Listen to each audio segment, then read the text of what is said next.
ba mag-post gamit ang affiliate partnership? Ayan, punta lang po sa affiliate partnership and then, ayan, mag-search lang po kung anong gustong i-post na item.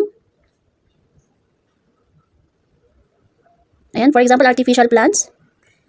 Ayan, magpo-prompt na po lahat ng mga artificial plants na pwede nyong i-post and then, search lang po kayo. Pumili lang po ng item and then after makapili, ayan, wag mo na pong mag-create ng post.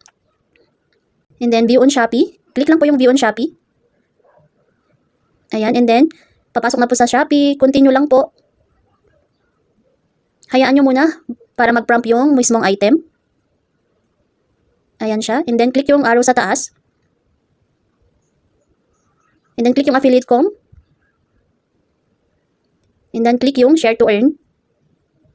Para ma-download nyo po lahat yung mga features ng item.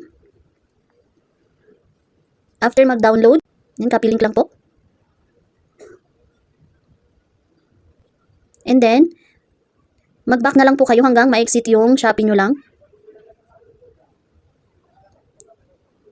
Or pwede nyo pong i-close lang yung Shopee nyo and then back to FB. Ayan siya, create post na lang po. Pwede nyo nang i-post yung mga na-download na pictures.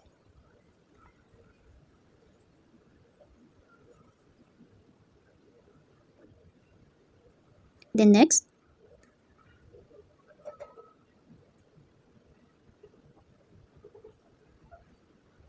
Yan, maglagay lang ng caption. Same sa mga post lang po. And then next, and then check nyo sa monetization kung merong naka-add na link. Ayan siya, pwede nyo pong mag-create ng custom link pero pwede na yun. Wait nyo lang na ma-post. Ayan.